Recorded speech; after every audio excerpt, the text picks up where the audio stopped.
Hello, my beautiful friends, my fellow space blobs, earth blobs, sun blobs. I loved that one. Somebody brought that into the mix recently and I loved it. Sparkly blobs, whatever spirit or form or archetype you are connecting with right now, it is a pleasure and a joy to have you here with me as we move into November. And if you're new here, my name is Sarah. I'm an intuitive and an artist and a storyteller. And the whole point of the creations I make here in this space is to create tender moments of beauty and poetry and storytelling, to connect back with the magic of the universe, connect back with the magic of archetypes and storytelling, and just come into a special space in this really intense world that asks so much of us and bombards us with so much messaging. For me, these little moments are about reclaiming a little bit of soft magic. So grab your tea or your coffee or your journal or whatever feels good. We are going to have a lovely check-in with the energetics of this November. And I'm going to do a little tarot reading at the end and explore the archetypes and the storytelling there, as well as explore a little bit of the energetics of this month and some themes that I think I've been finding are very helpful for me in moving through this part of the year. And this is a really mysterious month. November for me is perhaps one of the strongest months where I feel the deepest soul song singing from me. A lot of times I will have an understanding of myself and my process at a really deep level, but I will also feel that the mystery is a bit expanded and that I'm not completely clear on how it's going to all unfold. So both of those things are big elements to this November as well. And I think it's really important to take a moment at the beginning of November because we're starting to get to that part of the year when we're getting all the messaging about self-improvement. How far have you come this year? What have you accomplished? You only have so much time left until the year is over. There's a lot of time pressure as we get into these last weeks of the year. There's a lot of this sense of we don't have enough time, we haven't done enough. And so I think it's really important today to give ourselves a breath, get ourselves out of that machinery that just wants us to push forward all the time and reclaim a little bit of the magic, mysterious nature of this beautiful time of year. So with that in mind, let's explore together.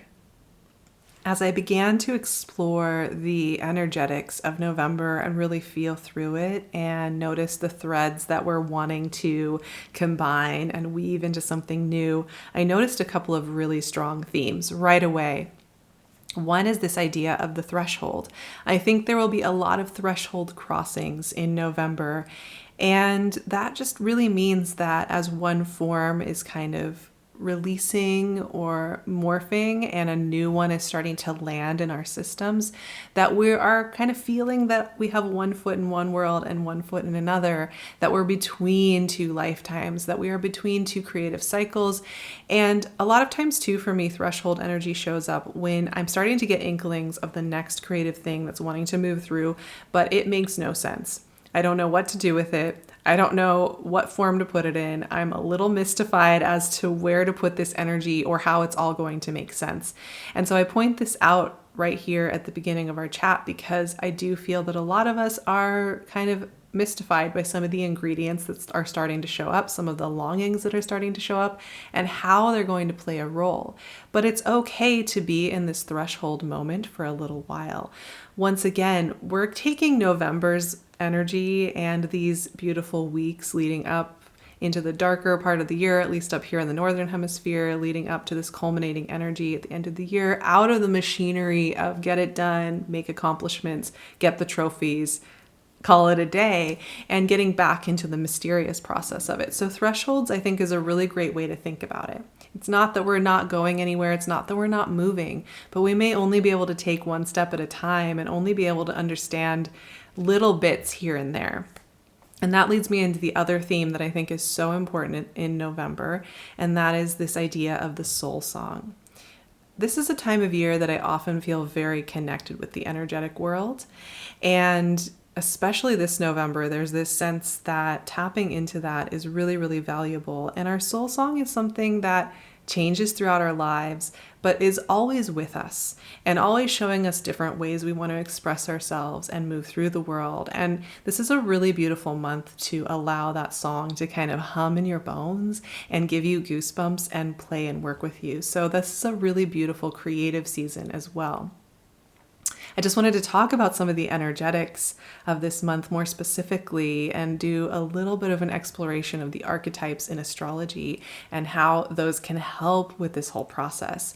So the first half of this month, we are slowly coming out of eclipse season, which will officially end with the Scorpio new moon on the 13th.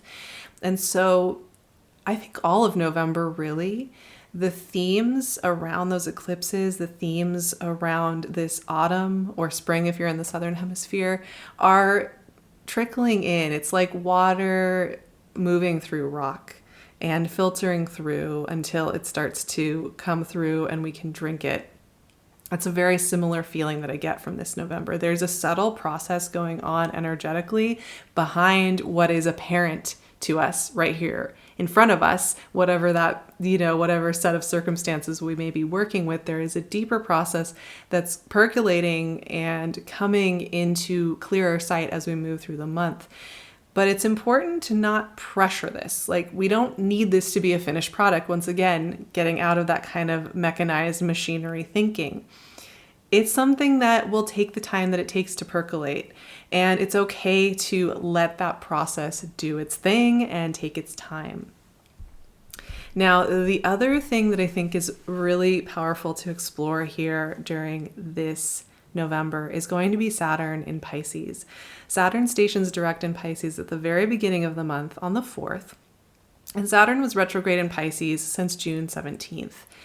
And I've always loved working with Saturn. I highly recommend that if you have felt like Saturn is a punitive father figure, to explore that. Our culture and the spiritual culture of astrology has often taught Saturn in ways that talk about punitive self-force to get things done and force things to happen. And I think Saturn specifically in Pisces really challenges that framework.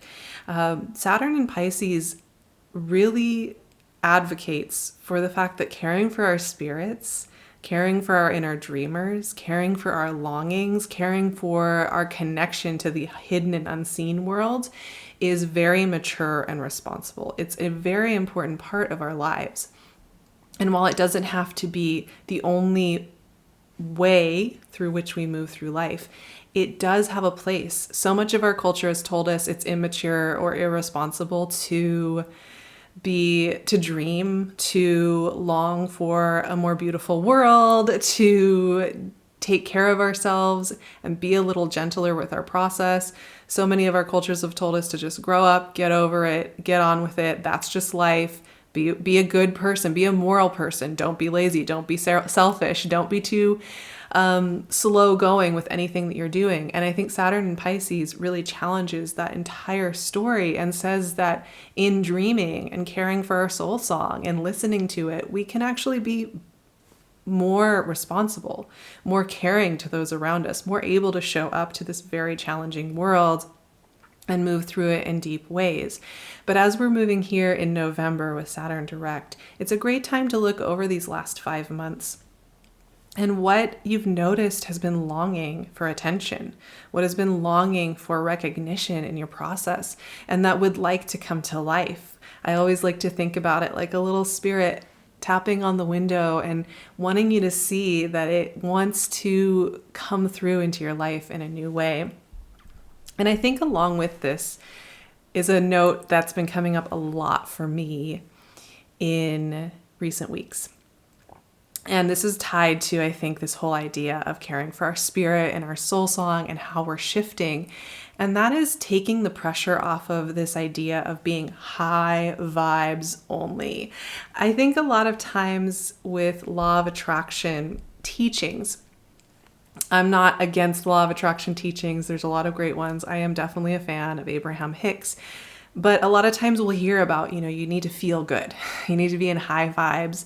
You need to chase that high flying disc. You need to feel like things are falling into place.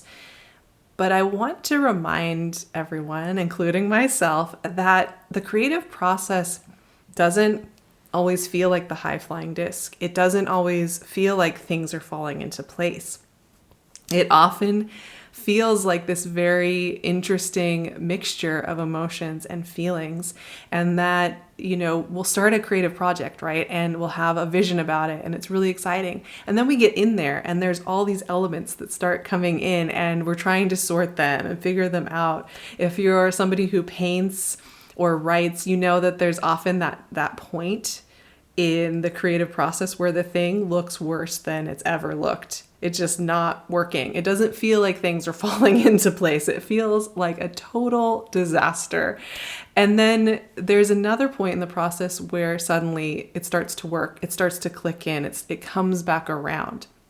And I think thinking in that way has really, really helped me. In past years, I would feel like I really needed to be pursuing feeling good all the time, feeling like I'm just in synchronicity all the time, and that things are always feeling like so good and I'm just high vibes. And the pressure to maintain that was really getting in the way of me living my truest life and feeling connected. And I think that sense of pressure, that emphasis on just feeling good as the only way to be connected to your intuition, to be connected to your creative process, to be connected to your life, can really cause a lot of us stress who want to be conscientious and good about taking care of our spirit. So I also think it's okay to let different elements of your creative process be there, and not to feel this pressure to always feel like you have to be in this, it's falling into place, it's all so amazing, everything happens for a reason. We don't have to put that on ourselves in order to be living an authentic, contented, deep, powerful life that gives us goosebumps. We can also feel kind of sad or kind of low energy or kind of, uninspired at different times, or totally unclear of how this is going to work out, and still be connected to our soul song, still be connected to our spirits, still be connected to the story of our lives. And I think that holds us so much more deeply, because life will often offer us up impossible questions and heartache. And we need something deeper than just feel good and have high vibes to hold us through all the different undulations of our emotions in a given day, month, or season of life. And that, I think, ties in really beautifully with the Saturn and Pisces message. I have one final note on this whole idea of November as we move through it, and that is this. It's another theme around taking pressure off of ourselves when it comes to kind of the machinery of living a modern life, the machinery of self-improvement. For me, a lot of the self-improvement conversations feel like I'm being put on a conveyor belt. And it's got me thinking about this metaphor of the butterfly we love to use, which is beautiful, right? That there's the caterpillar, and then we go into this goo state where we're in no form, and we have to stay in the goo long enough, and then we become that butterfly and break out of the cocoon and go live our lives.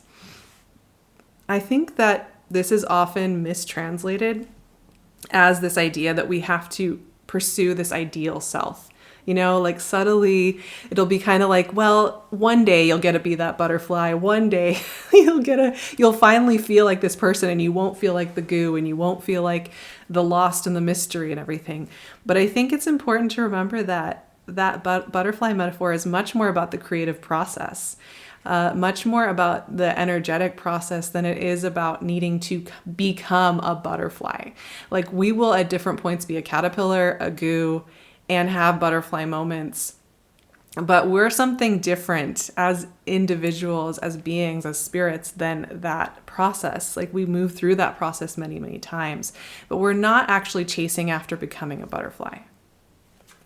So as we close out our time together here, I wanted to sit with a tarot reading, an intuitive moment. I love using this tool as a soft landing place for storytelling, for introspection, for warmth, kind of gathering around the campfire, gathering around a safe space in the midst of the vast forest of the mystery of living a life. For me, that is so important, that that's the energy that we approach tarot with. And I just want to check in a little bit and give us all some warm storytelling to begin this beautiful month. Two cards fell out. We have the King of Cups and the Knight of Pentacles. I'm going to pull one more to go along with these two beautiful energies. Very calm, centered energies, which I really love because I think the world's pretty intense right now. I know a lot of us are feeling the heaviness of this intense modern world we're living in on so many levels. And how to live a life here in the world as it is, how to be present for it. And we have Ace of Wands as our third card. And I think that's a big question, one that can't be answered in a single conversation. But these little moments of centeredness can be really helpful. We'll start with the King of Cups. This is an intuitive card, but it's a sense of self-trust. I think for me, King of Cups really encapsulates the sense of self-trust, trust of intuitive knowing, trust of knowing that soul song that's really, really deep in our bones is going to hold us through the process. So coming back to those things that feel the truest in ourselves, whether that's something that we love to do, something that we care about deeply, is going to be a really beautiful anchor point in this month. It's also a reminder that our intuition is a very real and valid tool to use, and that it can absolutely help us be here in the world at a more sustainable level. So honoring it, respecting that our intuition is really guiding us. This really makes me think of Saturn and Pisces, King of Cups. And then we have Knight of Pentacles. This is a more cautious energetic. Sometimes I think people critique the Knight of Pentacles for not moving and getting stuck. And of course, we could get stuck. But I've always loved this energy. I think I relate to it. I probably am a little bit more on this Knight of Pentacles side. It takes me a little while. I have to watch and look at things for a while before I move on them. And what I've always loved about Knight of Pentacles is this is an energy that allows us to look around at our new environs. Look around at, what is our intuition telling us? Look around at what we're working with now before moving, to feel that we are orienting ourselves and getting a sense of what is going on. This makes me think about incorporating whatever we've been learning this year so far, incorporating what we may have moved through energetically during eclipse season, allowing that to settle in and understand it a little bit more deeply before we feel we need to move on everything. I think there's certain things that we will be moving on. A lot of you will probably be creating projects, going for things, having conversations, doing all of that great stuff. And there's another level that's still percolating, that's still figuring out what that formation is going to look like. And that's okay. Like, we don't have to have 2024 mapped out, because there are a lot of elements that aren't going to be clear quite yet. And then we have Ace of Wands. And I've always loved this energy as well, of course. I mean, who doesn't love this? This is new creative insight bursting into the scene. So aha moments, clarity, things coming together. It could also just be a new idea sprouting forth, a new vision of hope, a new daydream, a new breakthrough. And it can be very small. It can be very tender. It can be the littlest things. It doesn't always have to be these huge, perfect answers to everything. I think aces really are often the offering up of something in those small moments. And our job is to pay attention when they show up and welcome them in. And of course, we don't have to pressure ourselves about finding all the small moments and making sure we're doing the homework. It's just like, these are those little invitations that come and say, hey, welcome. I know you long to sketch that idea out, so let's do it. I know you long to start thinking about where you really want to live, so let's explore a little bit. It's that little whisper that's wanting attention and wanting to come in, and I see that as well, that there are new creative cycles just starting to show themselves in these little ways all around, but it is quite quiet and soft. So our job is to pay attention to those quiet, soft inklings. So there we are. That is our exploration of this November and just getting ourselves settled in for a really wonderful time of connection to our soul songs and to our knowing and into our intuition and how we're changing and just taking care of ourselves within that. If you are interested and you haven't joined me yet, the entire Reclaiming Intuition series is now available to watch. It's 2 hours of teachings, 4 weeks worth of explorations and journaling. It's a really wonderful series if you're looking for support on exploring your intuitive journey. That's available on my Patreon, as well as you can join my upper tier Magic Makers. We do live Zoom calls together twice a month on Sundays. It is such a lovely place to commune and explore together. I'd love to see you there. You can find me on my Instagram or my website, and I love it when you are here in this space with me. It means the world that you will share your journey with me and that I get to be a little part of it. So thank you so much for being here. I hope you have a beautiful week. I will see you here again at the end of that week, and we will have a little bit more cozy medicine and exploring together. Thank you so much. Have a beautiful beginning to November.